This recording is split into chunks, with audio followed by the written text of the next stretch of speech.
The island of Tenerife is a wildly popular tourist destination.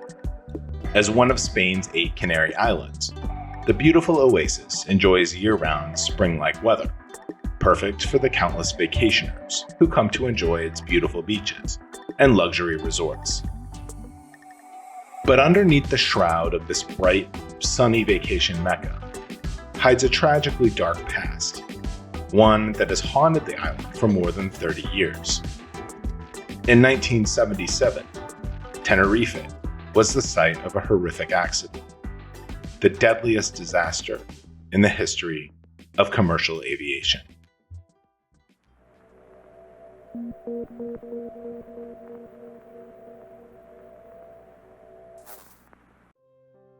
The disaster at Tenerife Los Rodeos Airport was the result of multiple catastrophic failures.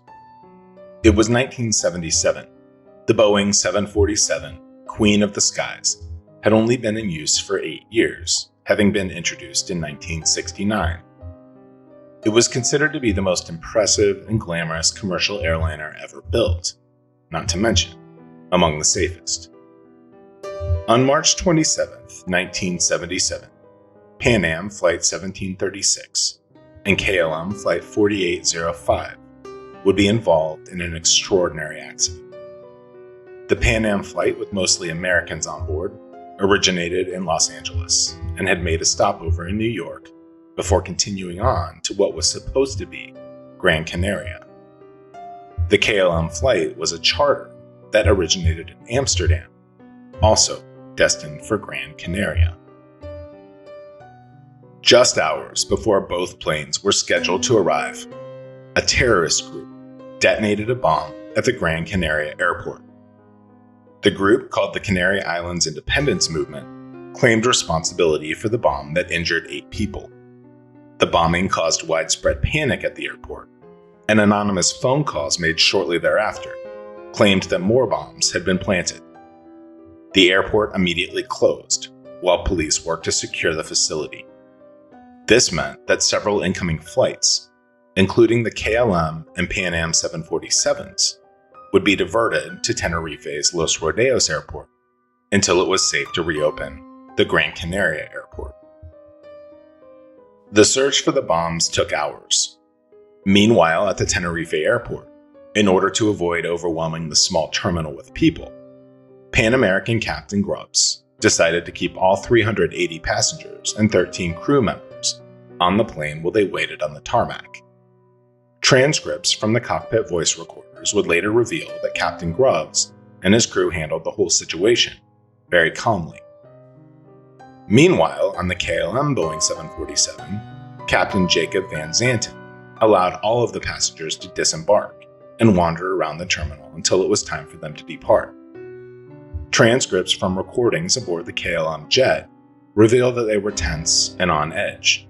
They discussed strict government overtime rules and what it could mean for the crew if they were late arriving back into Amsterdam. KLM Captain Van Zanten made a decision that under any normal circumstance would have been harmless, but on that day, it ended up being just another step toward disaster. While the flight was awaiting clearance to depart, Captain Van Zanten ordered the plane to be refueled. Ironically, just as the plane had begun the refueling process, the Gran Canaria airport reopened. Despite the fact that they were in a hurry to leave, they were required to wait for the fueling process to complete. The KLM plane was partially blocking the taxiway while it refueled, while smaller aircraft that had also been diverted to Tenerife were able to pass safely. The Pan Am 747, which was parked behind the KLM plane, was too large. One more compounding factor: with the addition of fuel, the KLM 747 was much heavier and would need to use more runway to become safely airborne. And to make matters even worse, the delay would mean that a thick blanket of fog would descend from the mountains and settle over the airport. The normal route to get to the runway was blocked. This meant that planes preparing to take off would have to taxi down the runway and then navigate a 180-degree turn so that they could take off in the opposite direction.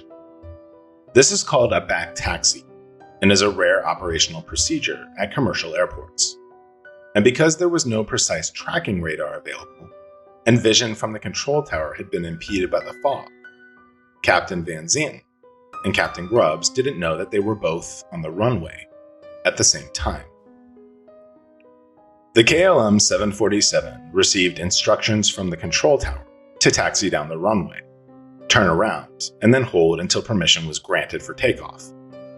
The Pan Am 747 was told to proceed to a left-wide taxiway and wait for the KLM 747 to leave, then would be told to move back onto the runway and perform the same back taxi maneuver. Because visibility was so bad, Captain Grubbs missed where the plane was supposed to turn off the runway. Normally, something like this wouldn't be a problem, but this meant that the Pan Am flight remained on the runway, unbeknownst to the KLM crew.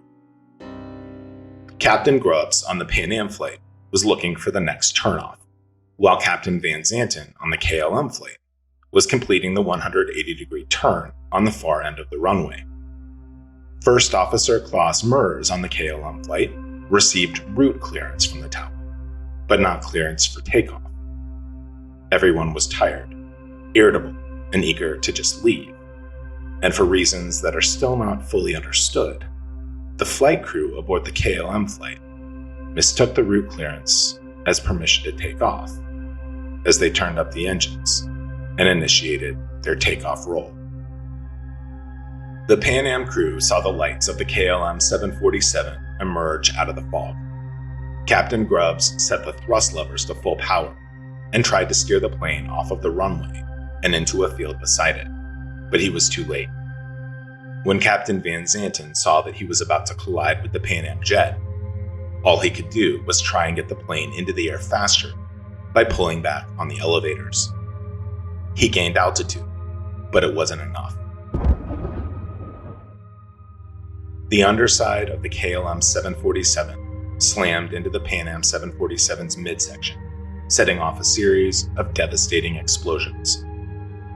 The KLM plane lost control, crashed back down on the runway, and skidded more than 1,000 feet before it burst into a massive fireball. All 248 passengers and crew aboard the KLM flight perished. All but 61 passengers on board the Pan Am flight were killed. 583 lives were lost that day, making it the worst disaster in the history of commercial aviation. This extraordinary tragedy would result in sweeping changes to international airline regulations, as aviation authorities have applied critical learnings from the accident to minimize circumstantial gaps in communication. Progress toward overall better air safety should be attributed to the memory of the 583 lives lost.